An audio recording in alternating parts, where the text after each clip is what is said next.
There you go, with better with the microphone. Hi friends, welcome to my weekly live stream about the Uno platform. Thanks for joining if you're live, and if you're watching this, thank you for watching again or watching for the first time. I'm spending about an hour every week taking a look at issues and what's new with the Uno platform. This week we're going to take a look at some ColorPicker issues and a few other resource issues if time permits. And before we do that, we're going to start talking about the Hacktoberfest and a little blog post that we wrote about this.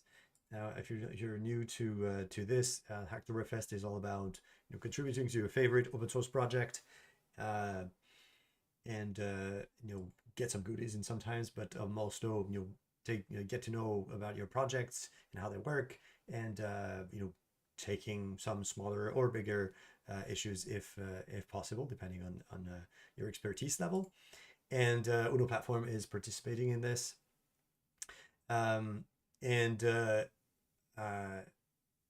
You need to subscribe to the Hacktoberfest site, and then we have some of our developers that are on our Discord channel or directly on our GitHub issues or discussions. And then you can take a look at our the GitHub board for the issues that you can pick to take a look to provide context and what to do and ask questions about how to implement an issue. So today I'm going to be taking a look at how to address some of those issues that have been opened, and one specifically, which is the ColorPicker. So let's dive into this one. And if you're thinking about contributing, thank you, and let us know when you pick something up, so we can all work on this together. So the issue that I want to take a look at today is the ColorPicker alpha value that is not correct. And the issue is basically something that's shown directly on our Uno gallery, and probably we missed that one during our testing, and basically says that the tooltip that shows up shows 2% characters in the opacity. So we can actually go take a look and see if that's still there. And see if we can reproduce. So we're going to find our ColorPicker. And let's see if we do have that issue again. So we have the tooltip that shows up, but it doesn't show percent. So it says that it's the alpha picker. So let's go with the alpha.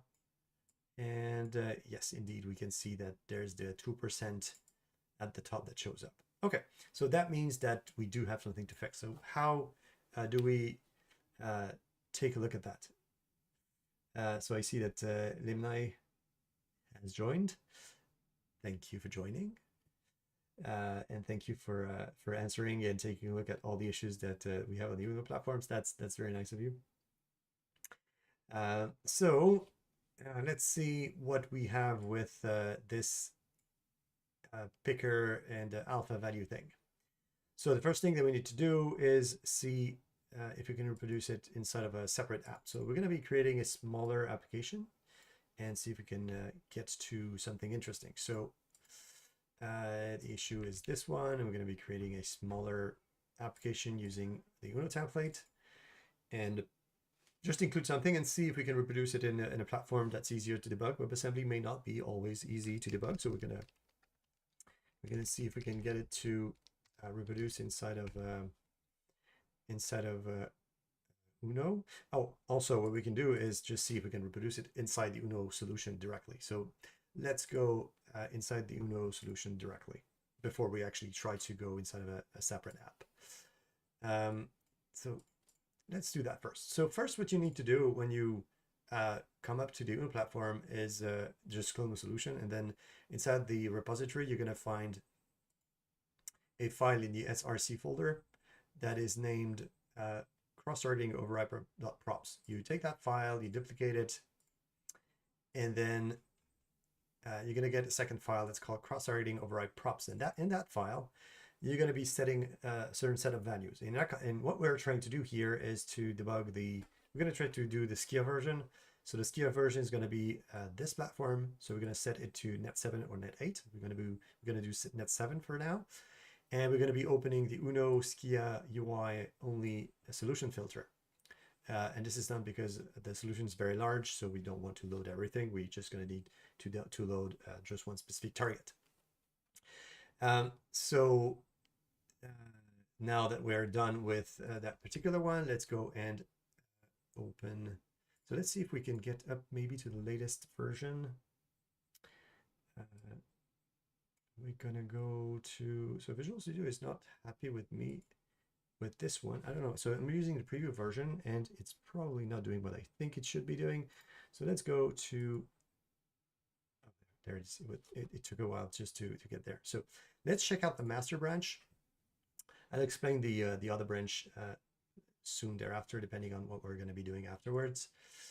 So when you're starting, you're just starting on that main branch, and we're just going to be pulling the latest. So we just debug on the latest. Okay, so we're on the master latest, and then we open the solution.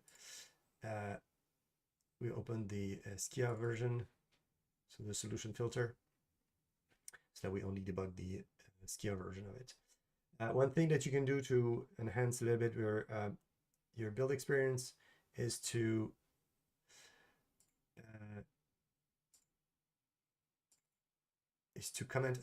uncomment the line that says, let me go back to the file, and commenting the line that says optimize implicitly triggered build. That one makes some parts of the build go faster because it's not necessarily needed when you're building locally. So you can uncomment that line so that your build goes faster. Good. Okay, so there we are. So I'm opening again the solution. Looks like I opened the wrong one. And then we're going to be building the application and try to see if we reproduce the issue directly in the sample application of Uno. So this sample application is here to enable us to test all the features that are inside of Uno without having a separate application to test with. But also it's also used to do runtime testing, so automated testing. So basically we build samples in such a way that it can be controlled from the outside, and it makes them easier to make sure that we're not regressing anything when building new features. So the build is, that's interesting. Got put at the top. And the error list should not be there either. Okay, so for now it's probably just restoring. So you can see that it's restoring NuGet packages. So it takes a few seconds to get there. And once you've restored everything, and because we update packages regularly inside of Uno, it may take a bit of time just to get to the latest packages for Uno. So the first build takes a bit more time usually, but once we're done, generally it will go faster. Okay, so as it tries to build, we're gonna go take a look at the control itself and see what we can find by just reading the code. So that control is located in the Microsoft folder. This is a WinUI 2 control, if I remember correctly. It was implemented that way a while back. If we search for ColorPicker, there it is.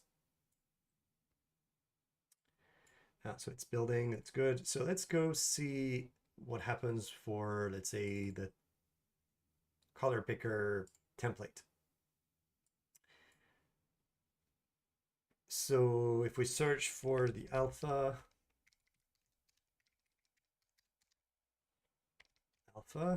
we have alpha slider. Okay, so we have the alpha slider grid.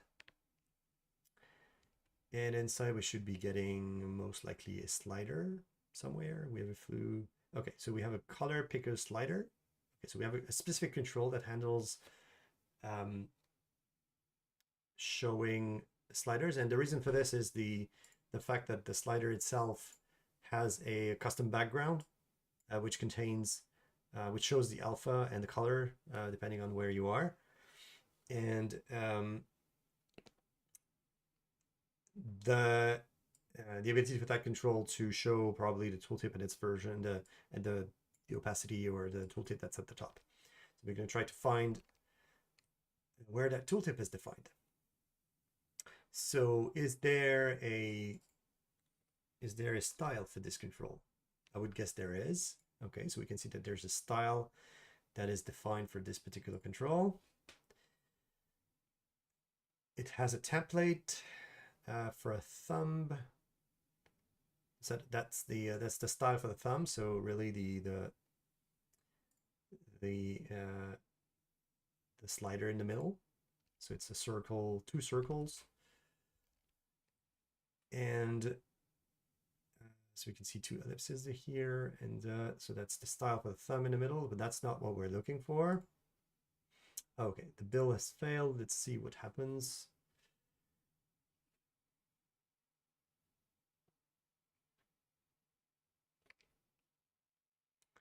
Okay, Visual Studio is not super happy today. Maybe it'll come back. I just opened it up, but for some reason it's not happy. So let's wait a bit. Otherwise, we're going to go to another Visual Studio and see if we can open everything.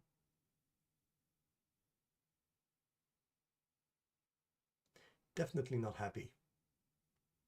Let's give it a few more seconds, but otherwise, it's still processing something.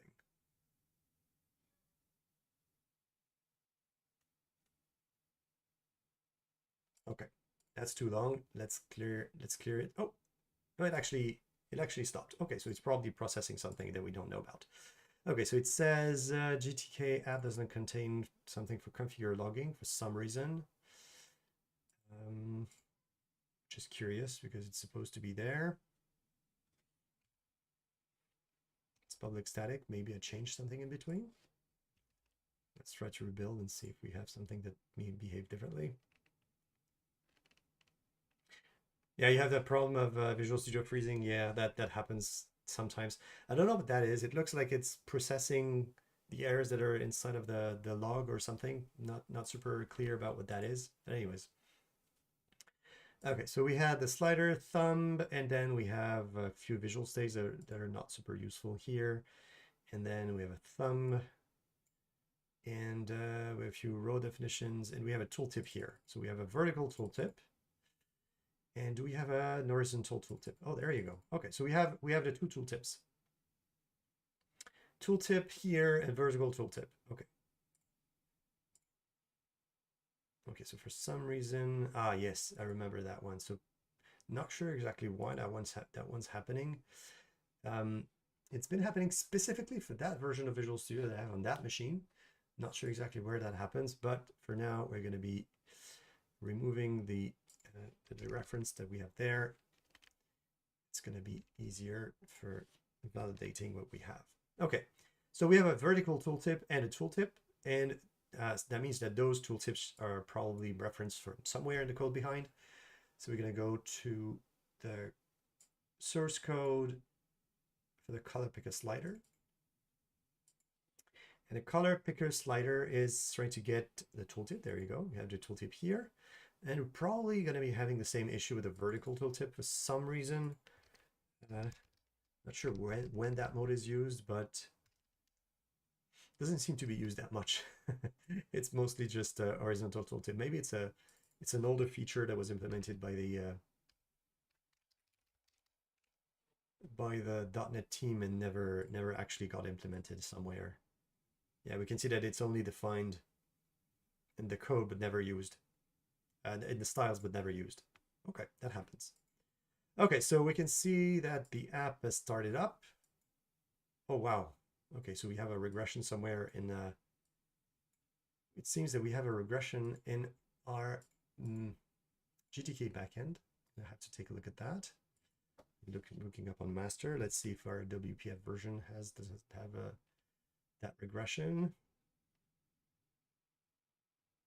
So it's something that I've been chasing. people have been reporting that issue of the positioning of the window that was not correct. Sometimes that happened and sometimes it's not. So we'll probably try to figure that one out later. Okay, so we're searching for ColorPicker. We have a WinUI ColorPicker page, and that one shows all the properties that are available there. And we can see that, so let's move to the fluent style. And if we move the slider, we can see that the opacity at the top is indeed incorrect because it has 2%.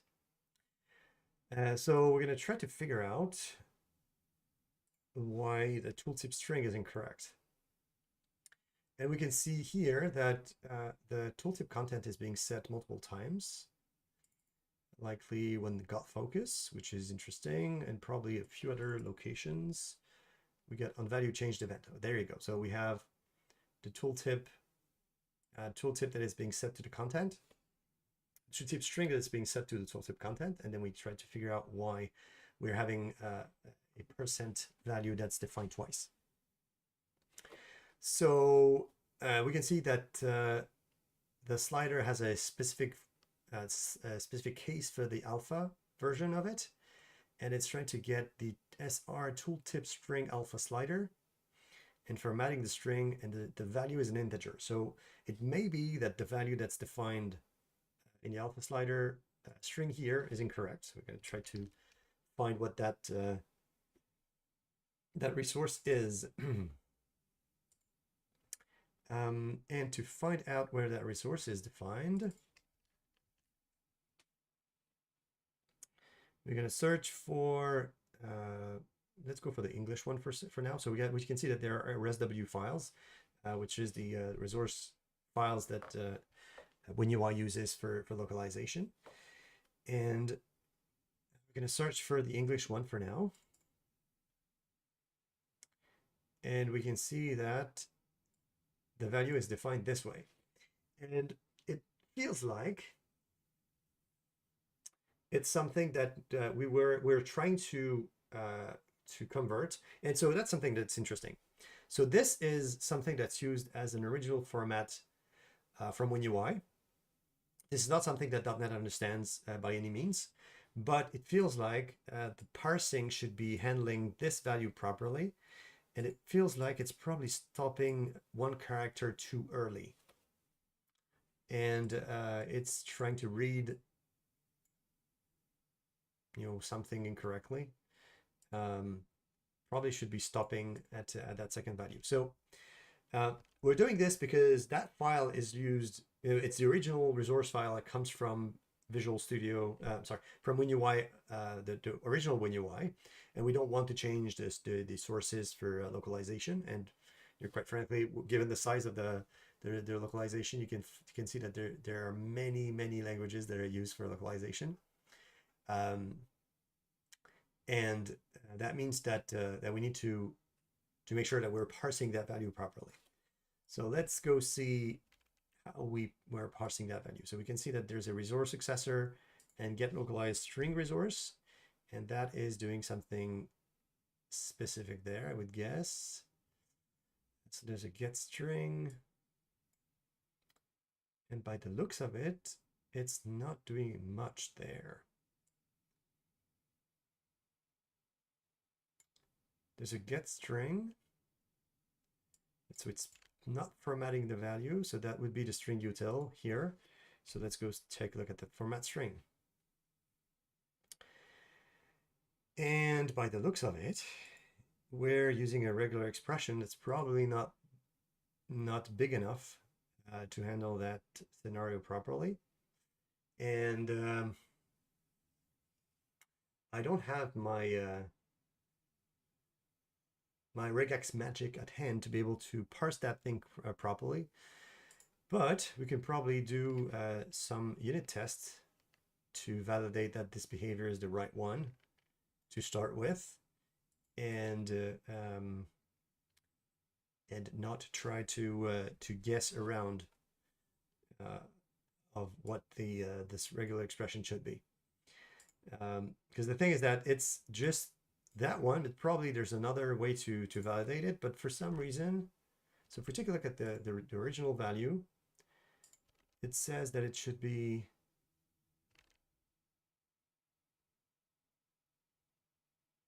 ending by a, well, that's actually interesting because the other ones, it's not having this, but maybe it's because the person character should be escaped.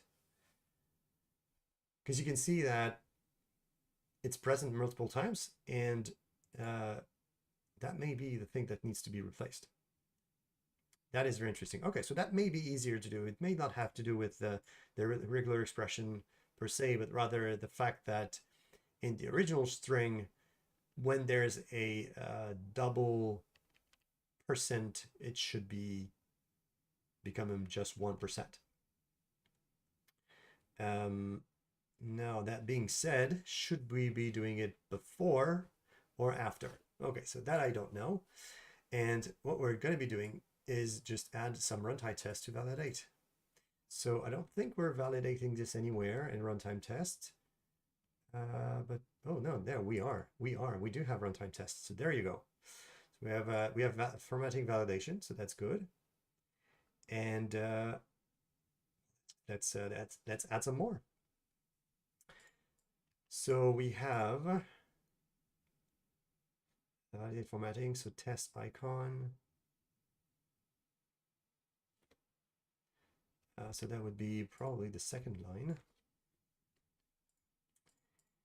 And what we want to see is instead of showing 42, we want to see 42%. So that would be one to take a look at. So now we've modified the test. Now we're going to try to run that test directly in the sample app. So let me close that, otherwise it will fail.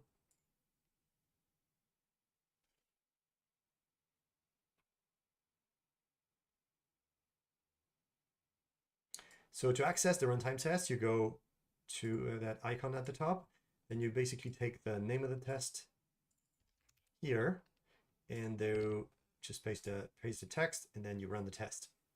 And we can see here that the value is actually really incorrect, and that we should be having something that looks a lot different with just only 1%. So one thing that we may want to validate again is to say, let's say for instance that test had a percent inside. So we want to make sure that our test here is actually having the right context. So just let me show you something also. That's something that works actually quite well in general. You have the hot reload button at the top, and you can see that the code changes have been applied successfully. And if I rerun the test, we should be having the test that was changed. So you can see that I'm now testing for percent, test percent, and it's not correct. So because we should be seeing test percent, is it the right one? Actually, so let me see. Test percent, test 32, okay. So it was supposed to be 32%. There you go. So there's that one.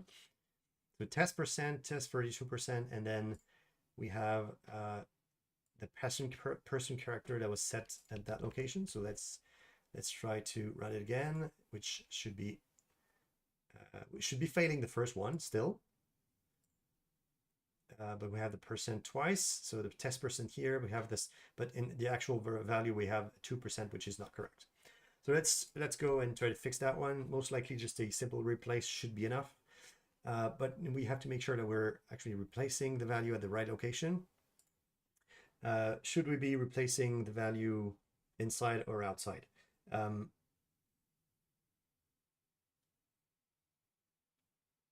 So my guess would be that if you use 1 single percent in the original format value, that would be a formatting exception, because if you want to write percent, you have to write it twice. So I would guess that just as a blunt replace, we just do replace percent with just a single percent. So each value is replaced properly. So we replace the format with the 2% over there. It's probably not going to match because it's not having the value here. So that there's no 2% that will match because we're expecting a number after the first person character. And if we rerun, there we have it.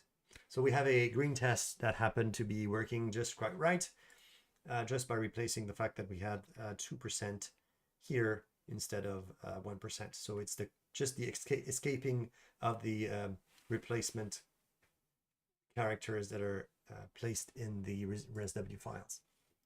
So that's the first issue. That's a good one. It should be it's actually an easy one to fix. And let's make a small branch there so we can push that. So it's called issue ColorPicker.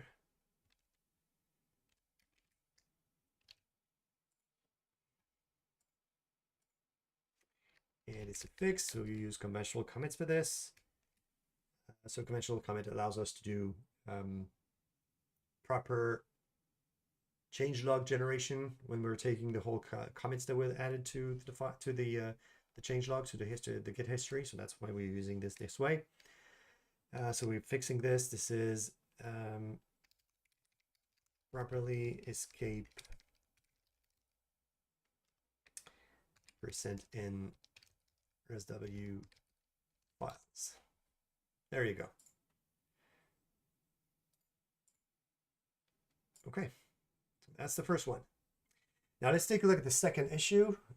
There's an issue that says the tooltip of the sliders doesn't move and doesn't change in the ColorPicker. So it says, is that a video? Yes, it is a video. So Windows says that the position of, okay, so the tooltip position moves with the slider, and with Uno, the position, the tooltip position does not change with the position of the slider. Now, that's an interesting one because it may not be something that's related to the way the tooltip works, but maybe it's something that was changed afterwards in the ColorPicker code. Maybe that could be something that was done. So let's go take a look at what the tooltip is doing. So if we search for our tooltip here, let's see all the uses that we can find for that tooltip. So we can see that we have control for the open. We have the value changed event. So we are closing it, opening it again. But we can see that there was something in the original code that was done by the original developers of that code, of that control, that says that if the placement target moves, we can't really move the tooltip without having glitches. And it's probably some behavior that's implemented directly inside of WinUI that says it's kind of a hack, because there's no way for a tooltip to say I want it to be at that location specifically. So what they said is we close the tooltip and reopen immediately after, and then it's gonna place itself at the right location. So we're gonna try to reproduce that behavior. So I see that Hawkster is asking, can you change the size of the ColorPicker? Can we change the size? That's a good question. I don't know.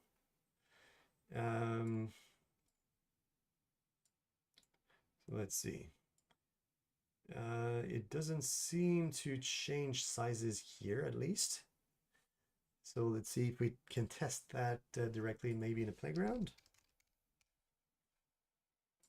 So if we take a ColorPicker, we can take that code specifically here, and place that in the playground.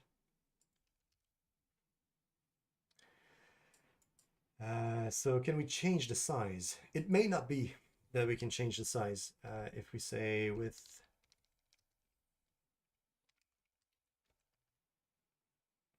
doesn't look like it's possible. What are you trying to do with the ColorPicker that would require you for changing sizes for the control? Because it doesn't feel like it is possible. I mean, not using the default template, that is.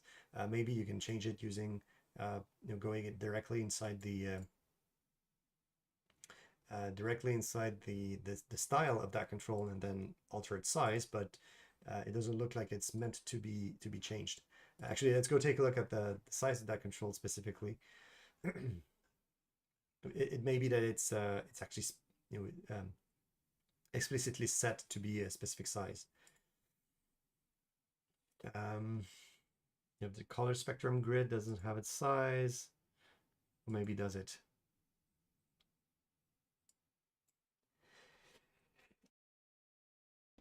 Apologies. Yes, it doesn't seem to be changeable, at least not with the size of the color spectrum specifically. So we're talking about that section. That section doesn't seem to be changeable. It doesn't look like it's possible to adjust it vertically either. Yeah, it seems to be completely fixed. So I have a touchscreen application. I want it on the full screen to make it easier for the user to select a color. That makes sense. So maybe you can change those. Could be something that you can do. Maybe change the size of those controls and make them bigger. I would guess that the control is gonna adjust all of that. But yeah, it's you can take the template for this and just create another one. That would be something that you can do. And question is on that topic for another day, but would you go how would one go and do that, like recreate the control? Well, you're not recreating the control, you're just restyling it. So basically you take that that section, so the whole section for the style, you place it into your app, and then you adjust a little bit when there are some usings that may not be the right ones, or you take the whole dictionary and then you reference it from your app, and then you change the key. You place it to something else, like you call it my ColorPicker, and then you reference it using let's say you go to playground here, and then you can change the style there. So you do style equals, well, actually we would probably do it here. So let's try it directly from here. So if we use a grid here, and then so we take that and we put it at the bottom, and then we're gonna change the style of the grid directly in there, so that we can use a new style for the ColorPicker here. So if we go into this one, we can take the ColorPicker style that's defined at the top. We're going to change it here. Okay, so we're probably going to be missing a few things.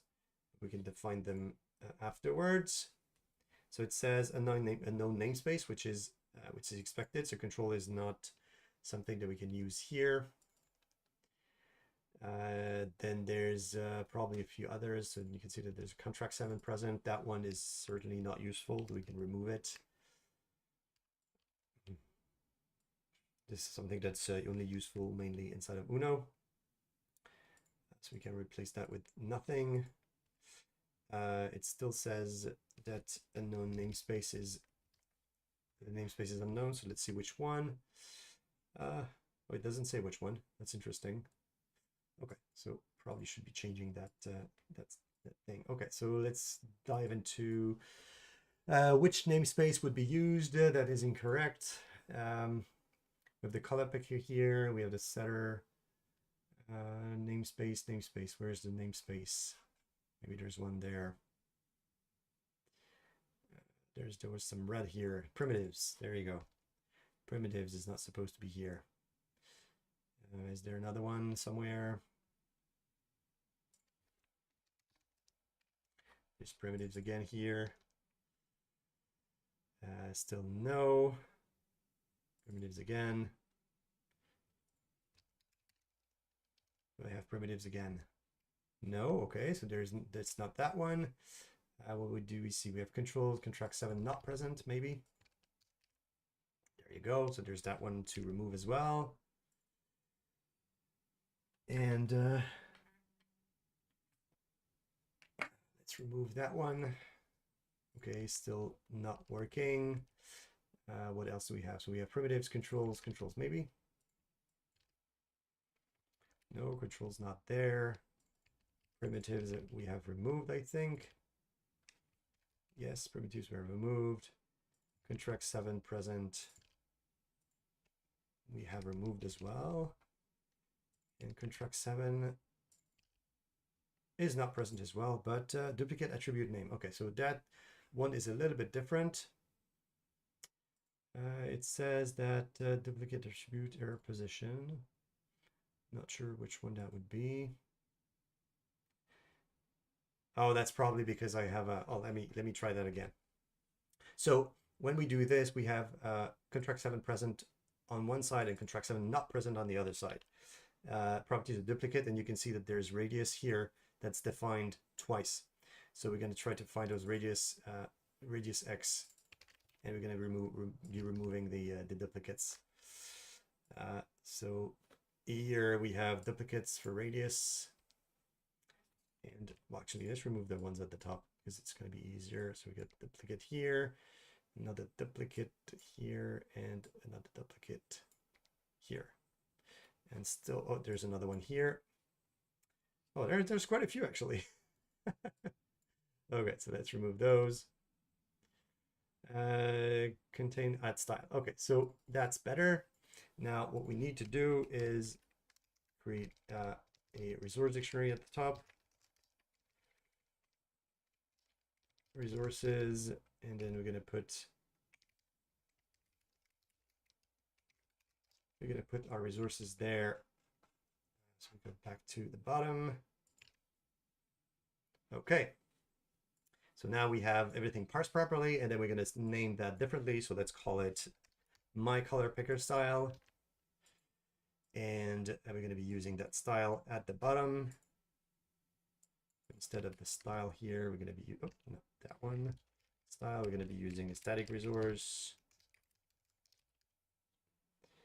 And source is not supported. Why would it not like it?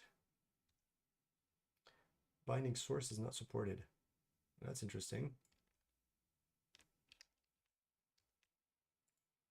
Style static resource. What did I write wrong?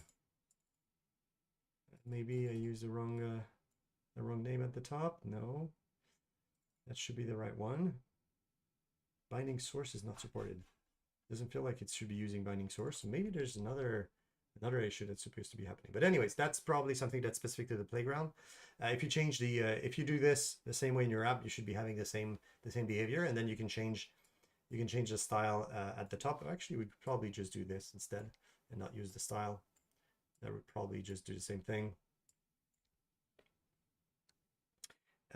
So yeah, probably for some reason it's not picking it up properly, but anyways, it's probably something inside. So if you're running it inside your app, you're not going to have any issues. That's probably just something that's specific to the playground that doesn't have like having such complex styles. So let's go back to our Uno-Skia issue. So with the picker, we saw that in the slider we have the tooltip here that's supposed to be resetting its position when defined that way, and it's not doing it. So it may be that that we should be adjusting the position when we are enabling the tooltip. So what I can see here is that there's no positioning that's done specifically for the tooltip. Because mTooltip here is template child, and it's definitely associated to the control, but from the XAML. So let's go take a look at the XAML directly. And we can see that the tooltip service is associating itself to the horizontal thumb, and because it's open, it's closed and open, it's supposed to be following the location of the control, but it does not. So let's go and see why our tooltip is not updating properly. So we're supposed to be doing this as enabled opened. So enabled open. So we get enabled disabled here, and it's not doing it on our end. And maybe we should be doing this. So let's see what we're doing with the enabled. It may be that we're not doing anything with it. We're not doing anything with the placement of that control. The tooltip, maybe we should be handling the changing of the enabled state there. So if we go to the tooltip, and let's see what we can do with the pop-up and the enable state. I don't think we're doing anything with enabled. We got open change, we got enabled, but nothing that's related to enabled. Okay. So we may be able to do something about it here and say if the control is enabled, disabled, what happens there? I'd have to say I don't know what a tooltip does. You know, what's happening to a tooltip that's enabled and disabled? I have to say I don't know. So maybe we can take a look at that. XAML, no, controls. No, we don't have that. So let's create a small app and then let's go take a look at what a disabled tooltip does. Maybe it's just fading away or just plain disappearing. So let's create an app that tests tooltips. So we can create a blank app.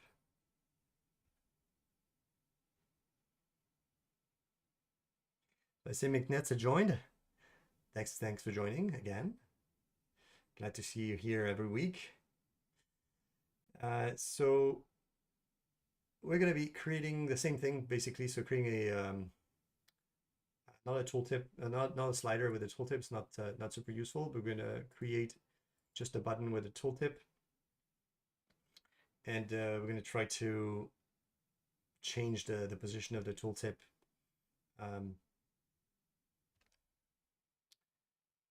So that it and we're going to change the enabled status of the tooltip to see what it actually does, because I don't know.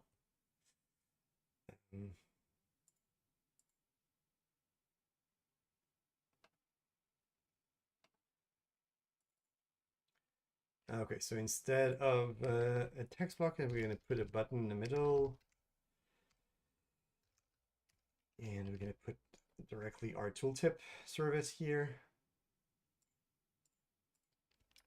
And our tooltip should be having some content.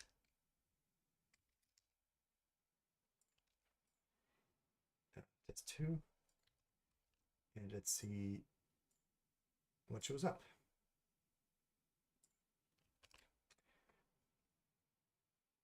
So it really looks like a trick. I mean, they changed the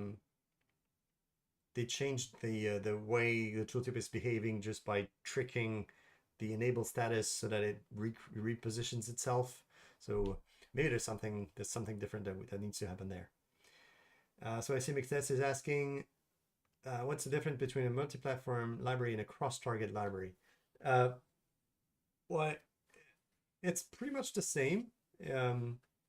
It may be something that we mistakenly, if you take a look at our documentation, maybe you've seen multi-platform and cross-target library. It's pretty much the same thing. Now we have inside of Uno we have a cross runtime library, which is a little bit different, which is a trick that we use inside of Uno. But is that what you're talking about? So we can see that we have the test2 tooltip that shows up, which is what we need. And what we're going to do is we're going to be just creating an async method that will change the enabled state of that tooltip but not randomly, but every second or so, using an async void method that you shouldn't do. So it makes sense for testing, but don't put anything in production with this. If you don't know why, take a look at the billions of articles that says that you should not be using it in production, that is. So we have the tooltip is enabled and tooltip is enabled. we can just swap those two, and then we're going to await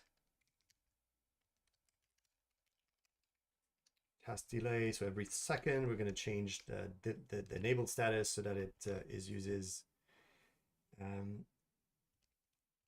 it actually changes its enabled status and see what we can do with it.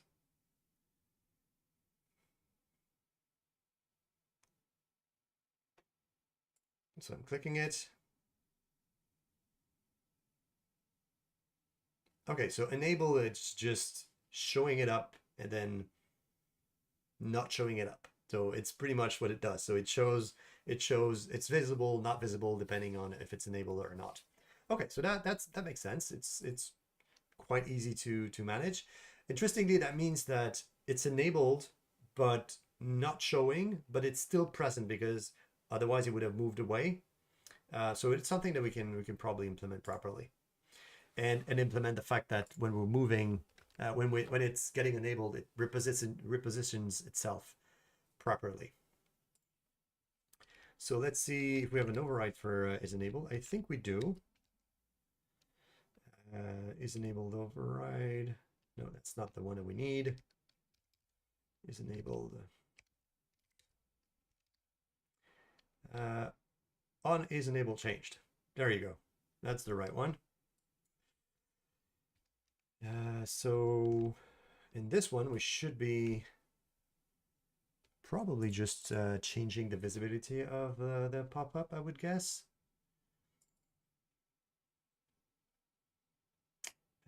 So we have pop-up child and pop-up. I don't know if we can change the visibility of the pop-up directly here.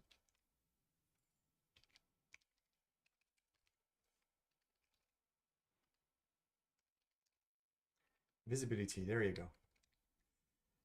Okay, so if is enabled, we can do visible, otherwise collapsed. That would be the right one.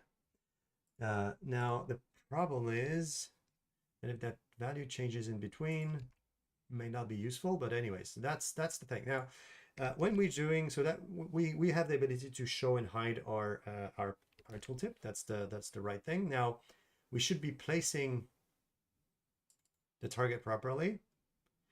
And it looks like we have perform placement with pop-up. Maybe there's something that's possible to do with this. Sets within the window.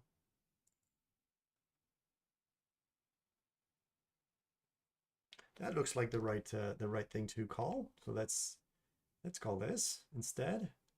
So we have perform placement with a null. So let's be blunt and call this directly. So we're going to be if the visibility, so if is enabled, let's do it that way. Then we're going to be repositioning the pop-up so that it shows up at the right location. Good. So McNet says that it's what you were asking about, so multi-platform library versus cross-target library. Is it something that you saw in our documentation, or is it something that you saw somewhere else? Okay, so we're building, so let's close also that running app, otherwise it will not close. That's something that should be possible to do. I mean, that's something that I missed from the UWP side of development, where if you had an app that was running and you restarted the app, it would close the app automatically and replace it and start it again. That's something that doesn't happen with Win32, just basic applications, and then you have to close it manually and then restart the build if it was there again. Maybe there's a way to do it. I mean, you can do it manually if you do a post operation and then task kill the process, but you know, it's not elegant. It's probably a better way to do this. Okay, so if I take so let me go to Fluent again, and if I take this and then I move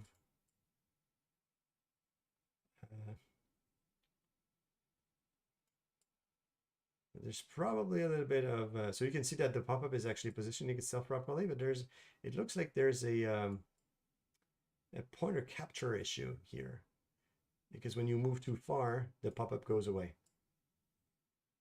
So it's probably there's probably two sides of that issue, but that's fine. So you can see that the pop-up is now moving properly, and it gives you the right location properly. Okay, good.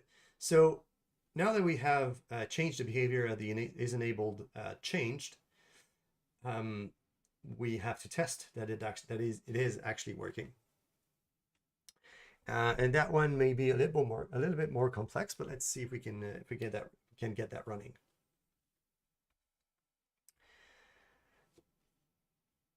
So with the runtime tests, we probably have something that's related to testing of tooltips. So we can search for the runtime tests Skia. And is there something related to tooltips? There you go, given tooltip. That's a good one. So we have toggle button text. We have, what do we have? Theme switching. We have tooltip owner clicked. We have toggle button data context. Okay.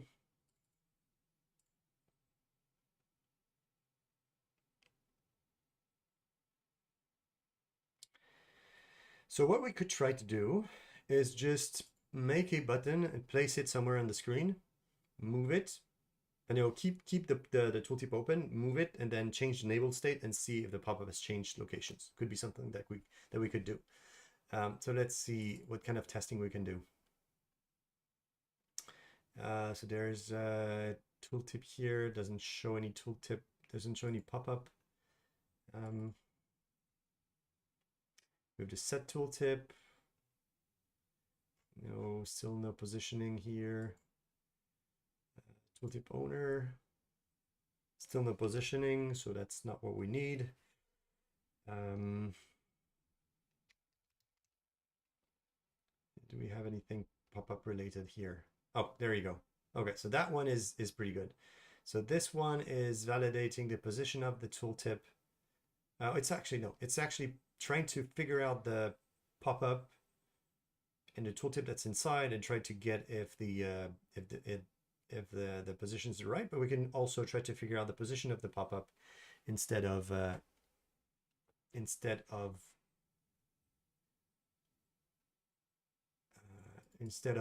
poking at the tooltip directly. So we can figure it out differently.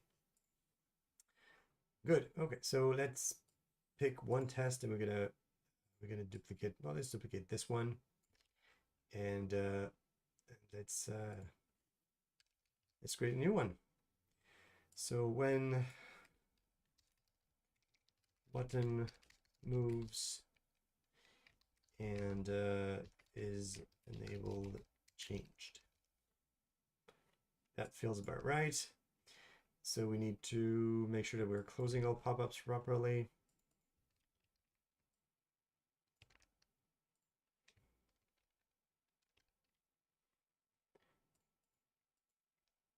So we're closing all the pop-ups at the end. And then we're going to be creating a, so we're going to create a button, or, yeah, let's create a button. We're going to place it inside of a, grid, I would guess. So we set that text block. So we had a text block here. Let's create a button instead.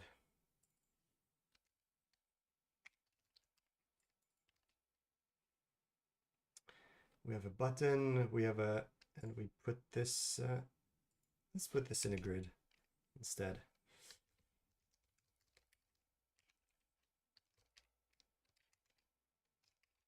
A grid, and in that grid we change the children so that we add the button inside, and then we put the grid directly at the top. So the button is going to be placed, it's going to be placed at the middle of the screen, and then if the pop-up opens, it's supposed to be opening in the middle of the screen. So we're going to validate that first.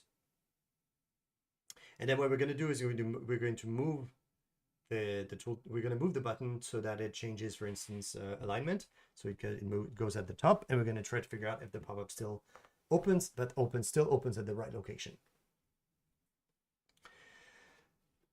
So we're going to take the pop-up here. So we're going to be opening the pop-up, just to wait a little bit. So we open the pop-up, we wait a little bit for everything to settle down.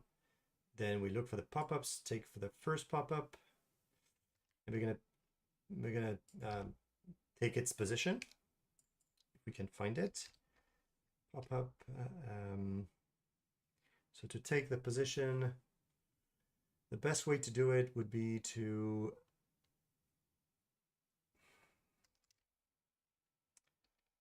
transform to visual, and then we're going to be using null for the transform to visual. Actually, is that the right way to do it?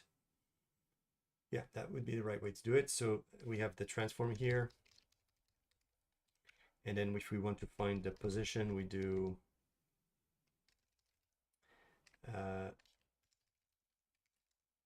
original position, and when we transform,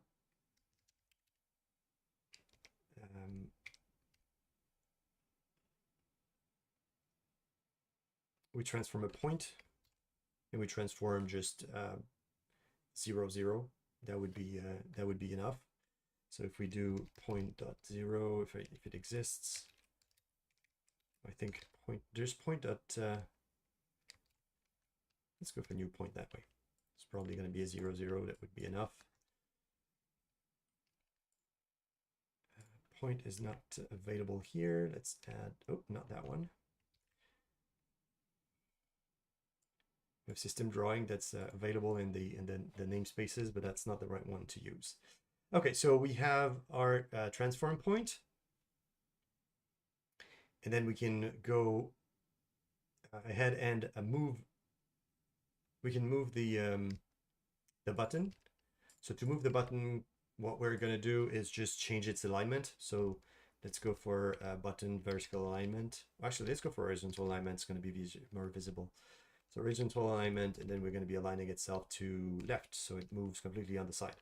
So if we take the position of if we take the transform again, and we transform the position. So let's transform again, and then we get position 2. The position of the pop should not have changed. So we can assert that the position, the original position is equal to the new position. And that should be enough for the positioning. Now, what we need to do now is take the tooltip and then enable it, disable it. To disable it is enable false, is enable true. Then it's supposed to be changing the position of the tooltip so that it goes at the right location. Now, if we take the position again of the pop-up, position 3, we should be having a position that should be completely different. So it should be position are not equal. That should be enough. So let's test this out and see if our test is the right one.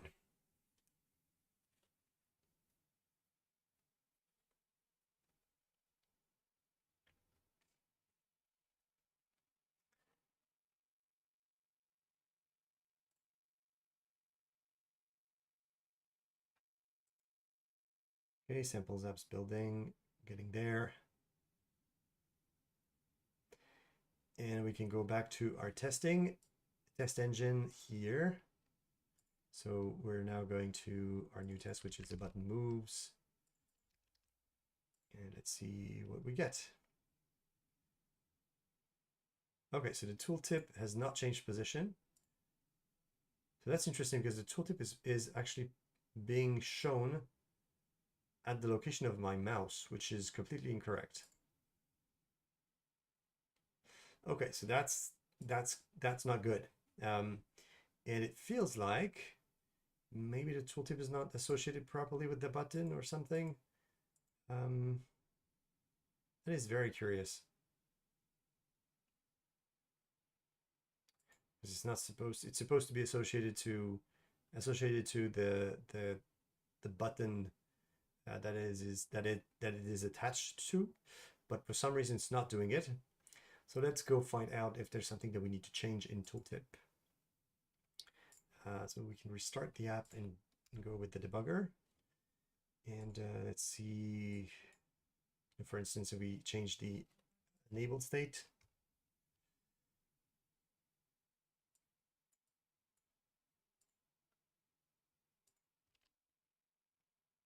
We're supposed to be performing placement so that it happens to be at the right place. So we're in perform placement, and we have our pop-up, which is opened. We're performing placements with a target rectangle that's empty. Placement override is top. Oh, dimensions with a T. That should be fixed.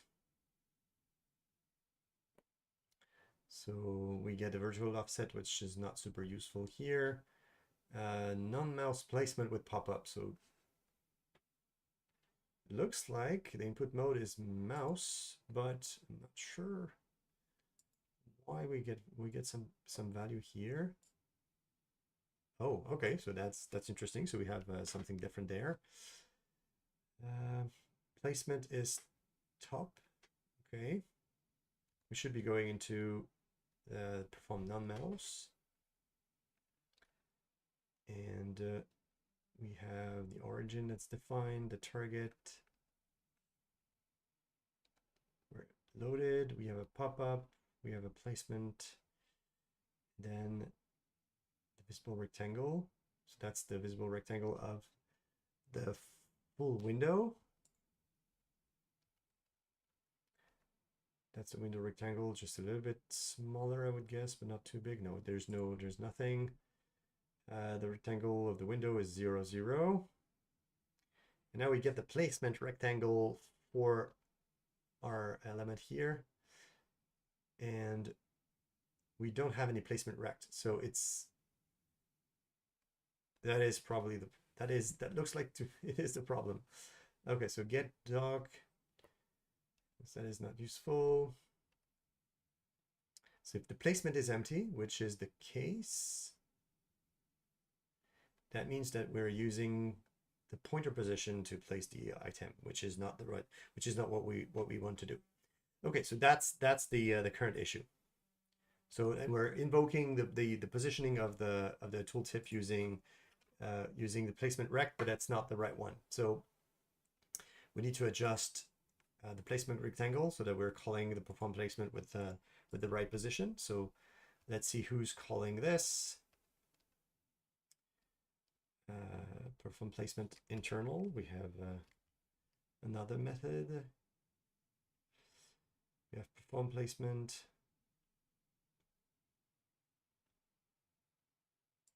It looks like it's not called that often. We get RC doc 2. So there's this slider that does the tooltip placement explicitly. It's not something that we're doing properly by ourselves. Okay, so it looks like we're still having issues with tooltip placement because it's not doing the right behavior. So we fixed the issue with the positioning inside of the slider, but it's using the placement with the right target, which is definitely not what we want as a general behavior for the tooltip placement. And we can see here that we have the position of the placement at that location, but that's not what we want. That looks like a bigger issue where we're supposed to be placing the items based on their reference, but that's not something that we're doing. So it looks like we're gonna have to figure this one out next week because we're past the hour.